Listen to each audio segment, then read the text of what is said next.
What's going on, y'all? It's the Kid J Nolan here. Hey man, before we get into anything in this video, make sure that you like and share it. Make sure you subscribe to the channel so you get all updates. Hit the post notification bell. All right, y'all, let's get into it. Oh man, this is a conversation that I've been wanting to have for a while. I'm so glad that we get to have it about Benny the Butcher, because he just put out a series of tweets talking about his upcoming album and how he is going to be straying away from the traditional boom bap sound that has gotten him to the space where he's at, that's gotten Griselda so popular. And I couldn't be more happy that he's actually evolving the sound. Now, I do think it's gonna still be boom bap, but I don't think it's gonna be that traditional slow down, the stuff that people really like as far as the hardcore Griselda fans, because he's no longer even a Griselda artist. He's now signed to Def Jam. But let's get into what he actually said on Twitter. So the Butcher says, "No, my album won't be loaded up with boom bap beats. I did that ish already. The sound watered down too much. Y'all can have that ish." Because there's a lot of artists that are out there right now that have been circulating themselves back into the boom bap market. Now, artists like myself, I came up on boom bap, old school hip hop, 90s hip hop.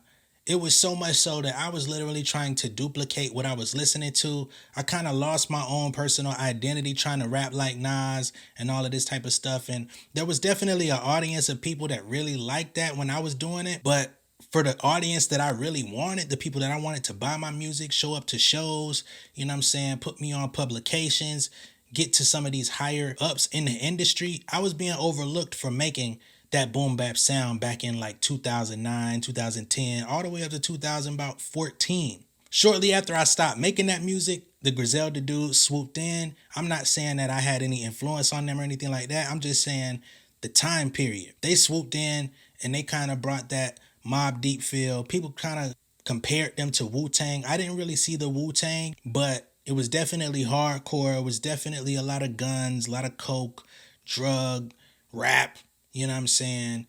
Shotguns, AK-47s, shooting off the roof, all that type of stuff. You know what I mean? Street rap. And there's nothing wrong with that. And that definitely supplied a decent sized fan base of people that really wanted that style of music, Locks vibes, you know? But there definitely is a ceiling, especially when you start seeing more and more people hopping on that wave, and then it becomes hard to distinguish who's authentic in this space and who's not. You know what I mean? Artists like Ransom have definitely been on that wave since the mid 2000s. Artists like RJ Payne, he's been around since the early 2000s. He went through the battle circuit, battled on TV, did all this stuff. He's true to the game, right? But some of these newer artists that are copying their format, copying their producers, some of the guys that are now signed to Griselda or Griselda affiliates, it's kind of like, I don't know. So I'm happy for Benny the Butcher to be evolving with his sound. We've seen him working with J. Cole, seen him working with Hit Boy. He's been on other features. He did a song with Ela, which is an R&B hip hop record that he featured on. He's trying to become more of a mainstream artist. He wants to get the same level of recognition that the Pioneers got. He wants to go through that same circuit that the Jay-Z's, the DMX's, even the Jadakiss of the world, because out of the Locks, Jadakiss was the one that had the most mainstream success. He was on the feature run. He did hundreds of features with artists. He had multiple platinum selling albums. So there's an account on Twitter called Griselda Daily that responded to him and said, "This is good news. I love the boom bap ish, and this doesn't mean it's gone, but Griselda on more out there beats is mad underrated. If you want the old Benny, just listen to his old stuff." He says, right, they gonna say it sound the same anyway. Switch it up. I don't know what he was trying to say, but Everybody Can't Go. That's the name of the album. He says, "I'm talking all this ish, but the beats that are boom bap are OD boom bap. I did everything on this album. Any rapper who we've ever considered top 5 did both." Some people are saying he's signed to a major. They not trying to hear that ish. Make some hits, then sprinkle in that boom bap. He says, "I swear y'all don't know nothing about the record business. On Machine Gun Black, no label executive ever spoke to me about making hits, switching beats ever. This is a narrative y'all like, but nah." Honestly, he's done interviews talking about this whole process of him wanting to be accepted on a larger level, have a more diverse sound. He talked about how before he signed with Griselda, he was making, what would be considered like trap or, those different types of sounds. He's also said that Conway was doing the same and that they both were making those types of records. It's just that when they got with West Side Gun, he had the vision of the whole boom bap resurgence and was like, nah, this is the wave that we on. We're going to do it like this. This is how we're going to roll it out. This is going to give people that nostalgia, that vibe, almost like how the RZA constructed the Wu-Tang. You know what I'm saying? Came with a vision in hand and said, yo, give me 5 years of your life. If I can't make it pop off, you're free to go. Now, I don't know if that was exactly the conversation, but I'm just using that as an example, as a foundation setter to be like, yo, this is the vision I have. Give me a bit of your time. Give me your effort. If you commit to this fully, you know what I'm saying, don't half step with it. I promise I could get us popping. So now he's in a position where he doesn't have to make one type of song or one type of sound. He can do boom bap joints. Just remember, back in the 90s, there were different versions of what people would consider boom bap. You had artists like Nas on Illmatic that came with that style. You also had the Fugees with the score. The Fugees came with the score. It was still boom bap, but their style was like rugged raps with melodic hooks, right? You had Lords of the Underground. They was hardcore. Then you had Pete Rock and CL Smooth, which was a much more jazzier style. You had a Tribe Called Quest with more of a jazzier style. You had Outkast, who was inspired by all of those different things, but then they had their southern twang. They brought in the live instrumentation, the guitars. They brought more funk into it. You had the West Coast, which was also a version of boom bap, but they did more of the funkadelic samples, G-funk. A lot of the hit records from the 90s had R&B singers on the hooks. It was a more of a mainstream push. A lot of people were mad at Nas. Remember when he made If I Ruled the World? That's one of people's favorite songs of his whole entire catalog in 2023. So just imagine had he stayed in that same Illmatic lane and made Stillmatic in 1995 versus making it in 2001, right? He would have stifled his own growth as an artist and might not be the Nas that we know and love today, where he's had 20, 30 plus years of longevity. Y'all got to think about the long play for these people. So me personally, I'm happy for Benny the Butcher. Again, when I look at Hove, when you look at Reasonable Doubt, the way he rapped on Reasonable Doubt, the beat selection that he had on Reasonable Doubt, there's a lot of people out there that are mad that he never made anything really like that again. But when we really look at it, The Blueprint is the album that everybody found as iconic. The Blueprint ushered in an entirely new sound. It was familiar because samples have been around in hip-hop since the inception, but the way that the samples were going, the style, the era of the samples that they were choosing, the way that they were chopping them, the way that the drums were hitting, you know what I'm saying? When you got somebody like Bink who also knows how to play live instruments and, compose actual melodies with that keyboard on top of the samples, you started getting a more dynamic sound on top of the sampling.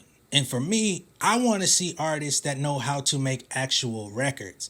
I don't want to hear you just rapping about cocaine over a 82 BPM ass boom bap beat that I know your producer took 20 minutes out of his day to make. I want to hear something that actually invokes a spirit. You know what I'm saying? I want to hear something about your life that can make me relate to what it is that I've gone through in my life. And that doesn't mean that you got to do that the entire album. You could also do something that's got some 808s and some trap drums. That's what I'm saying. Like, you could even take the boom bap foundation of the drum pattern, and just like with somebody like Hit Boy, he'll put modern drums on top of that pattern to where it still has a modern bounce to it, and it doesn't limit your audience to doing SOBs.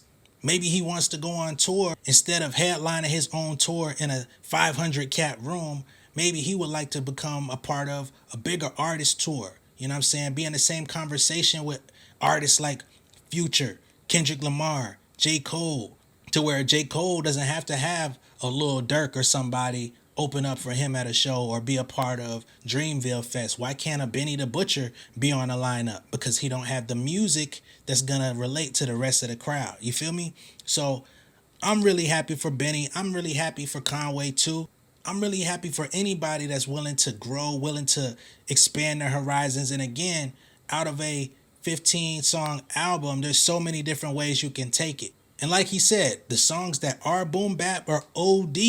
So you're going to get glimpses of that old style. You're going to get glimpses of a new style. And hopefully it yields good results for him and creates good graces for him at Def Jam so that he can continue to expand his palette as an artist, which is going to lead to more money, more opportunities, more endorsements, so that he can show people back home in Buffalo, like, yeah, we reached a certain level of success, but we can take it even higher, which means that there's a higher ceiling on those other artists that are coming behind these guys to be able to believe I can be just as successful mainstream and still be a talented artist. I can still be a lyricist. I can still have all of the elements of what I love, but I could take that to the furthest extent. So I don't agree with Benny the Butcher on everything he says, but on this, he's dead right, and I want to hear the album even more. He's actually my favorite member of the Griselda crew, period. So salute to that. Let me know what y'all think of this down below in the comments. If y'all are die hard, boom bap, slow ass beat loving people, let me know what your thoughts are on this expansion. If you're happy to hear about the expansion, also let me know down below in the comments, all right? Be sure to like and share this video. If this is your first time seeing me on YouTube, go ahead and subscribe to the channel. Hit the post notification bell for all updates, and I will see y'all on the next one, all right? Much love and respect, y'all. Peace. Beautiful people, thank you for tuning in. I hope that you enjoyed the content. Make sure that you're liking and sharing these videos. Make sure that you're subscribed to the channel. Hit the post notification bell so you get all updates for all of my artists, my artist managers, songwriters, producers, etc. If you need a little bit of extra help with your career, man, make sure that you visit pengameelite.com, okay? That's my website and my community for all upcoming rising music creators. I got 2 books on there, the Pen Game Portfolio Volume 1 and 2. They're going to give you a lot of insights into the music industry, how to monetize your career, how I make my money off of music, because I am a full-time artist outside of doing YouTube videos. If you need some direct help, you can also book a consultation with me on the Pen Game Elite website. And I also have a Pen Game Elite membership. The free tier gives you access to all of these videos that I post on YouTube and a community of people where you can engage. But I do have the membership plus, okay? You can join that for $50 a month or $500 a year, and I will actually go in and do all of the grunt work for you. If you're not registering your songs on your PROs, if you're not with Song Trust or the MLC, if all your collection agencies and all of that stuff are not up to par or up to date, I will go in there and update all of that for you. If you need help uploading your music to a distributor like DistroKid, United Masters, etc., and you've been making mistakes, you've been claiming content ID on material that you really don't own, hey man, stop stealing people's money. If you do this stuff the right way, you're gonna make it anyway, okay? You can join the membership plus, and again, I will do the work for you, and you're gonna get a free consultation every month just for joining. You're also gonna get the 2 books for free soon as you join the membership plus, all right? Much love and respect. I'll catch y'all later. Peace.